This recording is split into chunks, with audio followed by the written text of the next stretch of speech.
Okay, so we're back in the Rambam's Guide of the Perplexed.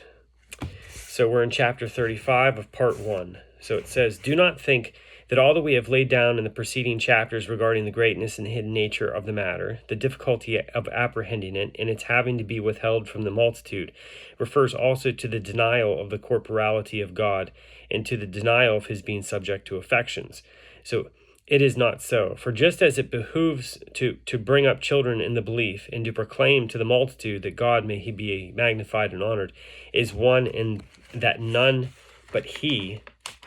ought to be worshipped, so it behooves that they should be made to accept on traditional authority the belief that God is not a body, and that there is absolutely no likeness in any respect whatever between him and the things created by him, that his existence has no likeness to theirs, nor his life to the life of those among them who are alive, nor again his knowledge to the knowledge of those among them who are endowed with knowledge.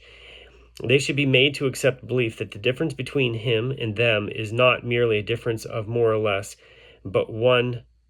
concerning the species of existence. I mean to say that it should be established in everybody's mind that our knowledge of our power does not differ from his knowledge or his power, and the latter being greater and stronger, the former less and weaker, or in other similar respects, inasmuch as the strong and the weak are necessarily alike with respect to their species.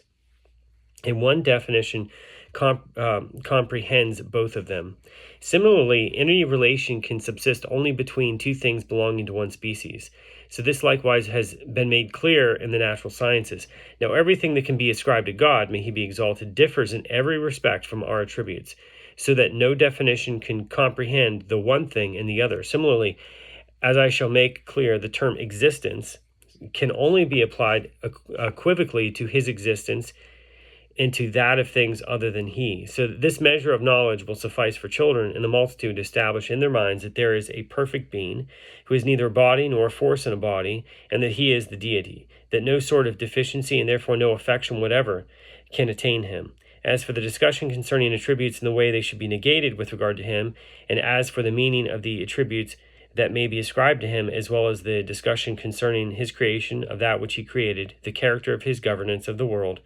the how of his providence with regard to what is other than he, the notion of his will, his apprehension, and his knowledge of all that he knows. And likewise, as for the notion of prophecy, the how of its various degrees, and the notion of his names, though they are many, be indicative of one and the same thing, it should be considered that all these are obscure matters. In fact, they are truly mysteries of the Torah, and these secrets constantly mentioned in the books of the prophets and in the dicta of the sages, may their memory be blessed.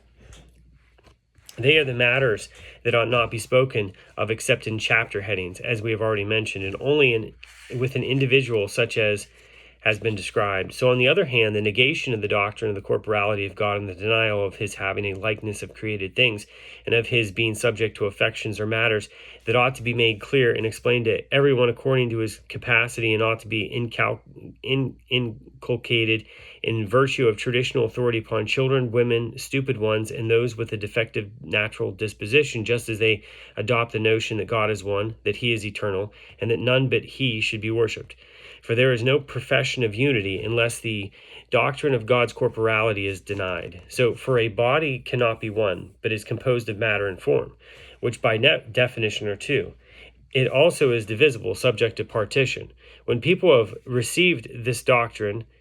are habituated to and educated and grown up in it, and subsequently become perplexed over the text of the books of the prophets, the meaning of these books should be explained to them. They should be elevated to the knowledge of the interpretation of these texts, and their attention should be drawn to the equivocality and figurative sense of the various terms, the exposition of which is contained in this treatise, so that the correctness of their belief regarding the oneness of God and the affirmation of the truth of the books of the prophets should be safe. If, however, someone's mind fails to understand the interpretation of the text and the possibility of an identity of terms going together with a difference in meaning, he should be told, the interpretation of this text is understood by the men of knowledge. So you, however, know that God, may he be honored and magnified, is not a body nor subject to affections. For affection is a change, and he, may he be exalted, is not touched by change. He is not like unto anything of all those that are other than he, nor is he comprehended together with one of these things in any definition whatever.